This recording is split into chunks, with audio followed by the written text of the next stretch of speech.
الحمد لله نحمده ونستعينه ونستغفره ونعوذ بالله من شرور أنفسنا وسيئات أعمالنا من يهده الله فلا مضل له ومن يضلله فلا هادي له ونشهد أن لا إله إلا الله وحده لا شريك له ونشهد أن سيدنا ونبينا ومولانا محمدا عبده ورسوله صلى الله عليه وعلى آله وأصحابه ومن تبعهم بإحسان إلى يوم الدين أما بعد فقد قال الله تبارك وتعالى في كلامه المجيد والفرقان الحميد بعد أعوذ بالله من الشيطان الرجيم بسم الله الرحمن الرحيم وما أصابكم من مصيبة فبما كسبت أيديكم ويعفو عن كثير صدق الله مولانا العظيم.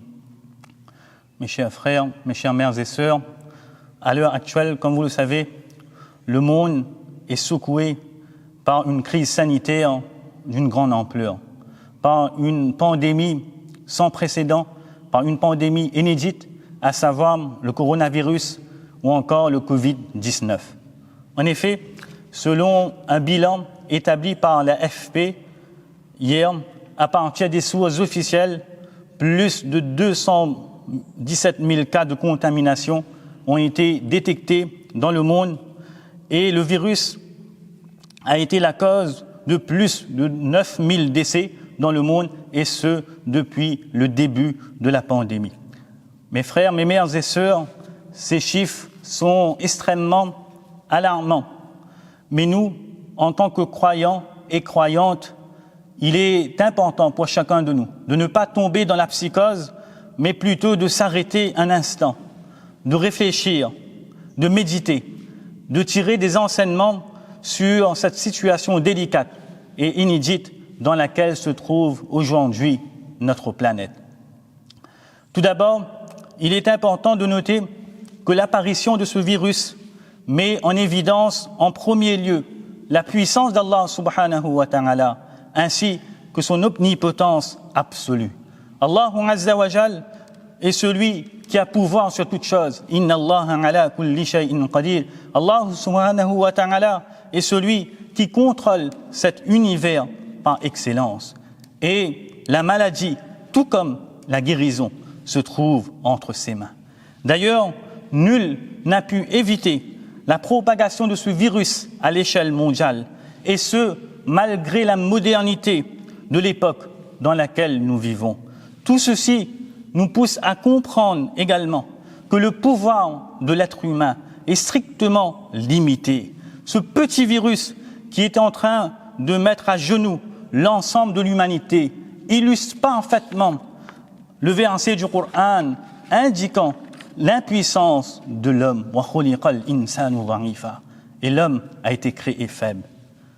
De même, l'apparition de ce virus doit éveiller en nous cette prise de conscience qu'Allah subhanahu wa ta'ala est capable de changer la situation d'une personne, ou encore la situation d'un peuple, ou encore la situation d'une localité, d'une contrée, d'un pays, du monde, en un clin d'œil, en une fraction de seconde.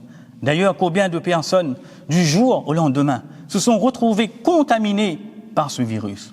Aujourd'hui, nous qui sommes en bonne santé, il est important pour chacun de nous d'utiliser ce bienfait qu'Allah subhanahu wa ta'ala nous a fait don dans son obéissance avant qu'il ne soit trop tard. D'ailleurs, le messager d'Allah sallallahu alayhi wa sallam n'a-t-il pas dit « Irtanim khamsan qabla khamsin » Profite de 5 choses avant 5 autres, de ta jeunesse avant ta vieillesse, de ta santé avant ta maladie, de ta richesse avant ta pauvreté, de ton temps libre avant ton occupation et de ta vie avant ta mort. Aussi, en cette période de trouble, il nous faut placer notre confiance absolue en Allah subhanahu wa ta'ala. Parce qu'Allah subhanahu wa ta'ala est le seul qui est capable de changer la situation dans laquelle nous nous trouvons. Toutefois, il est bon de rappeler ce que signifie cette notion qui est at-tawakkul, la confiance en Allah. La confiance en Allah ne veut absolument pas dire qu'on doit rester les bras croisés sans rien faire et à attendre la décision d'Allah. Au contraire, la confiance en Allah peut être définie comme étant le fait d'agir sur les asbab, sur les causes, sur les moyens apparents et visibles pour arriver à un objectif quelconque, tout en ayant la conviction totale que cela ne pourra se réaliser qu'avec la permission ou encore la volonté de notre Créateur. D'ailleurs, selon Anas radiyallahu ta'ala anhu, une fois, un homme interrogea le prophète sallallahu alayhi wa sallam en ces termes: ô messager d'Allah, est-ce que j'attache ma monture et je place ma confiance en Allah, ou je la laisse libre et je place ma confiance en Allah? Le prophète sallallahu alayhi wa sallam lui répondit: attache ta monture et place ta confiance en Allah subhanahu wa ta'ala. Cette tradition, mes frères et mes mères et sœurs, est un argument prouvant qu'il est important que si nous voulons atteindre un objectif quelconque, d'agir en conséquence, tout en plaçant notre confiance en Allah subhanahu wa ta'ala, car le résultat de cela ne dépendra que de la volonté divine. En d'autres mots, le fait de prendre des précautions en cette période de crise sanitaire n'est pas contraire à l'éthique du musulman, à partir du moment qu'on a la conviction totale qu'on ne pourra être épargné de celle-ci qu'avec la permission d'Allah subhanahu wa ta'ala. Toutefois, certaines personnes pourraient se demander comment se fait-il que d'un côté, les scientifiques disent que le Covid-19 et d'autres maladies également peuvent être contagieux, alors que le prophète sallallahu alayhi wa sallam a déclaré dans une tradition la adwa, pas de contagion. Tout d'abord, il est important de rappeler le contexte dans lequel ces propos du prophète sallallahu alayhi wa sallam avaient été tenus. En effet, à l'époque de la révélation, certains Arabes croyaient que la contagion se faisait d'elle-même de manière systématique, sans dépendre d'aucune volonté divine. C'est pour cela que le messager d'Allah sallallahu alayhi wa sallam a réfuté cette croyance en disant la adwa, pas de contagion sans la volonté de l'être suprême. Ainsi, si certaines maladies peuvent être contagieuses, c'est uniquement parce qu'Allah subhanahu wa ta'ala a décrété ainsi. Par ailleurs, Cheikh Abdul Fattah Abu Ghudda affirme que dans cette tradition, le lam, la adwa, indique la prohibition de participer à la contagion ou encore à la contamination d'une maladie. En d'autres mots, selon cette interprétation, cette tradition veut dire qu'il faut empêcher la personne atteinte d'une maladie contagieuse d'être en contact des personnes saines, de craindre que la maladie ne les touche en fonction bien évidemment de la prédestination établie par Allah subhanahu wa ta'ala. Ceci nous permet de comprendre donc qu'il est tout à fait permis de prendre des mesures de précaution face à une maladie contagieuse. De plus, en cette période de crise sanitaire, il est extrêmement important pour chaque croyant et pour chaque croyante de revenir à l'essentiel, c'est-à-dire de revenir sincèrement vers notre Créateur, vers Allah subhanahu wa ta'ala, tout en ayant un cœur rempli de chagrin, un cœur rempli de tristesse et de remords pour l'avoir désobéi. D'autant plus qu'Allah subhanahu wa ta'ala affirme dans sa parole « Wa ma asabakum min musibatin fabima kasabat aydikum » Tout malheur qui vous atteint est dû à ce que vos mains ont acquis. Ainsi, l'apparition de cette pandémie pourrait être le résultat de la multiplication des péchés sur la surface de la terre.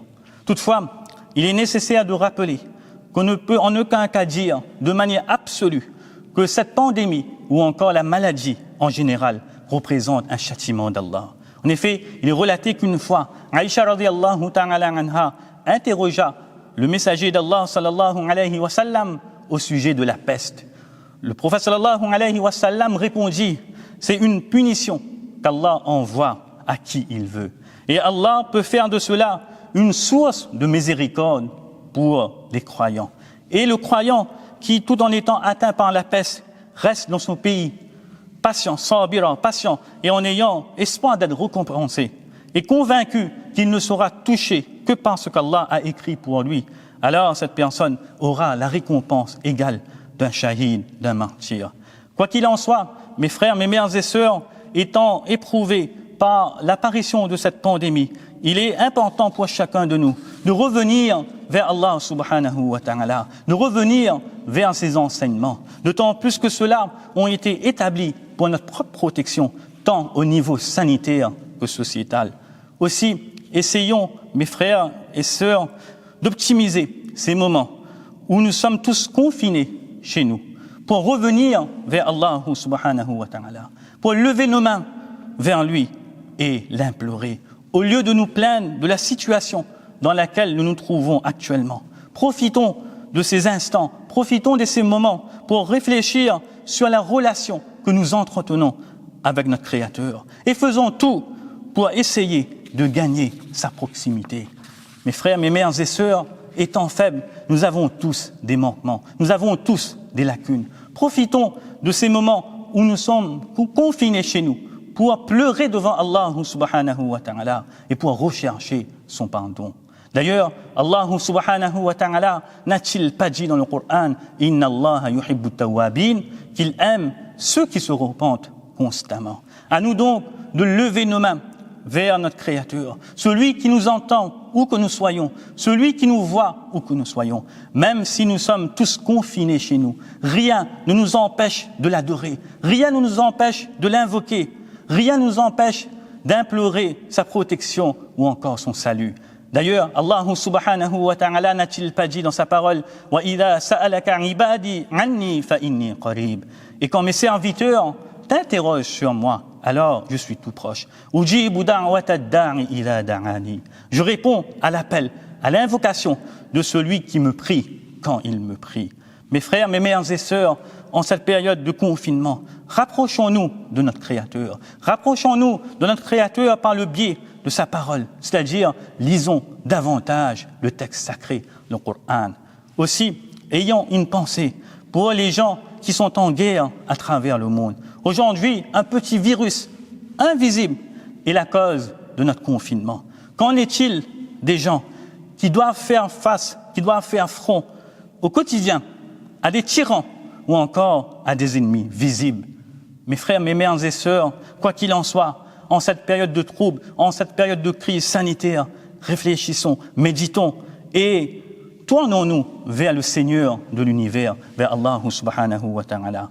Même si à l'heure actuelle, nous ne pouvons pas prier à la masjid, soyons toujours assidus dans l'accomplissement de nos prières, tout en sachant que la terre entière peut être une masjid au sens littéral du terme, c'est-à-dire un lieu de prière à condition qu'elle soit pure. D'ailleurs, le prophète sallallahu alayhi wa sallam n'a-t-il pas dit « Al-ardu kulluha masjid » La terre entière est un lieu de prière, à l'exception du cimetière et du hammam.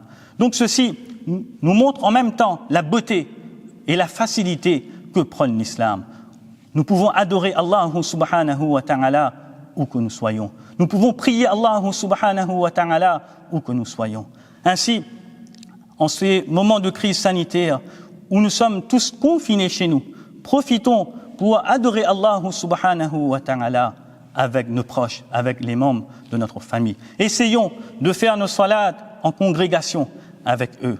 Cela sera un moyen efficace pour resserrer les liens avec nos proches, d'une part, et d'autre part, cela sera également un moyen de créer une ambiance religieuse, une ambiance saine au sein de notre foyer.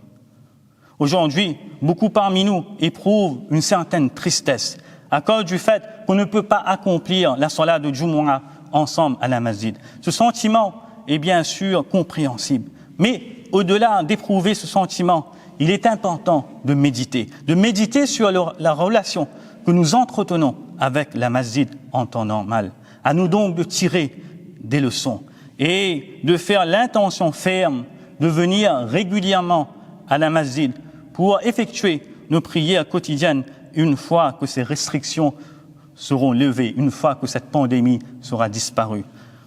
Mes frères, mes mères et sœurs, même si aujourd'hui nos masajid sont fermés, il nous est possible d'accomplir la salat de Jumu'ah à la maison, tout en prenant les précautions nécessaires, tout en restant dans le cadre de la législation, d'autant plus que la prière de Jumu'ah, la salat de Jumu'ah est remplie de mérites. Le prophète sallallahu alayhi wa sallam n'a-t-il pas dit les péchés commis d'une salat quotidienne à l'autre, d'une prière de Jumu'ah à l'autre, de même que d'un mois de Ramadan à un autre, s'efface grâce à ces actes d'adoration, à condition de s'éloigner des péchés capitaux. Maintenant, la question qu'on pourrait se demander, étant donné que nous sommes tous confinés chez nous, comment accomplir la salat Jumu'ah à la maison?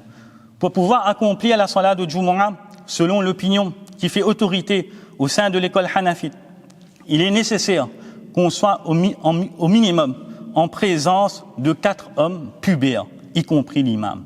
S'il y a moins que 4 hommes chez nous, dans la maison, on ne pourra pas accomplir la salat de Jumu'ah, mais il faudra faire les 4 rakats de Zohr. Donc après le zawal, le premier adhan devra être effectué. Bien évidemment, il reste sunna mu'akkada d'accomplir les 4 rakats qui précèdent la salat de Jumu'ah ou encore la salat de Zohr. Ensuite, si on accomplit la salat de Jumu'ah, l'imam s'assoit en face des personnes présentes. Une personne devra donner l'adhan devant l'imam. Après quoi, l'imam se mettra debout sur le sol et il récitera un premier sermon qui peut être concis. Il pourra réciter le sermon qui a été diffusé justement par le Darul Iftar, c'est-à-dire Alhamdulillahi Rabbil Alamin, wassalatu wassalamu ala rasulihil karim, sayyidil anbiya'i wal mursalin, wa ala alihi wa ashabihi ajma'in, amma ba'd, qala Allahu ta'ala, a'udhu billahi minash shaitanir rajim, bismillahir rahmanir rahim, يا أيها الذين آمنوا اتقوا الله حق تقاته ولا تموتن إلا وأنتم مسلمون أقول قولي هذا وأستغفر الله لي ولكم ولسائر المسلمين فاستغفروه فإنه هو الغفور الرحيم. Ensuite donc, l'imam marquera une pause en s'asseyant et ensuite donc, il prononcera une deuxième khutba, un deuxième sermon et là aussi on pourra reprendre le sermon, la khutba qui a été diffusé par le Darul Iftar de la Réunion, c'est-à-dire Alhamdulillahi Rabbil Alamin, wassalatu wassalamu ala rasulihil karim, sayyidil anbiya'i wal mursalin, wa ala alihi wa ashabihi ajma'in, amma ba'd, qala Allahu ta'ala, أعوذ بالله من الشيطان الرجيم بسم الله الرحمن الرحيم إن الله وملائكته يصلون على النبي يا أيها الذين آمنوا صلوا عليه وسلموا تسليما اللهم صل على سيدنا محمد وعلى آل سيدنا محمد وبارك وسلم ربنا آتنا في الدنيا حسنة وفي الآخرة حسنة وقنا عذاب النار ولذكر الله أكبر والله يعلم ما تصنعون. Et ensuite donc que la deuxième khutba, le deuxième sermon se termine. Donc, une personne prononcera l'iqama et ensuite donc l'imam fera 2 rakats comme cela se fait habituellement. Et si une personne ne peut pas accomplir la salat de Jumu'ah, comme on a dit, il lui sera obligatoire d'accomplir les 4 rakats de la salat de Zohr. Donc, concernant la salat de Jumu'ah, les règles juridiques par rapport à la salat, n'hésitez pas à contacter l'ulama si jamais vous avez des questions. Et aussi, il est important de rappeler qu'on doit respecter les règles, les gestes barrières qui nous ont été dictés par la législation. Et il faut savoir que ces gestes barrières s'inscrivent dans le cadre de la charia également. Comme par exemple, on nous demande de laver fréquemment nos mains et la charia nous incite, nous recommande justement à laver nos mains dès qu'on se réveille, etc. Donc à nous de respecter ces consignes qui nous ont été dictées et ces consignes ont été dictées justement pour notre protection, pour notre salut. Bref, en ces moments de trouble, sachant qu'Allah subhanahu wa ta'ala est détenteur du pouvoir absolu, il nous est recommandé de l'implorer pour qu'il change la situation dans laquelle nous nous trouvons et qu'il éradique au plus vite ce virus. Aussi, en ces jours de trouble, il serait bien de lire fréquemment l'invocation que Yunus alayhi salatu wassalam lisait lorsqu'il était dans le ventre de la baleine, c'est-à-dire La ilaha illa anta subhanaka inni kuntu minadh zalimin. Pas de divinité à part toi. Subhanak, gloire à toi. Inni kuntu minadh zalimin. Certes, j'ai été vraiment du nombre des injustes. Cette formule, mes mères et sœurs et mes frères, est tellement sublime, sacrée, que le prophète sallallahu alayhi wa sallam a dit dans un hadith, il n'y a aucun musulman qui invoque Allah subhanahu wa ta'ala par cette formule pour quoi que ce soit sans qu'Allah ne l'exauce. À nous donc de réciter fréquemment, constamment cette formule en ces moments de trouble, d'invoquer Allah subhanahu wa ta'ala pour qu'il éradique au plus vite ce virus. Qu'Allah subhanahu wa ta'ala nous pardonne, qu'Allah subhanahu wa ta'ala nous préserve de ce virus et qu'Allah subhanahu wa ta'ala éradique au plus vite ce virus. Amin ya rabbal alamin wa akhiru da'wana anil hamdulillahi rabbil alamin.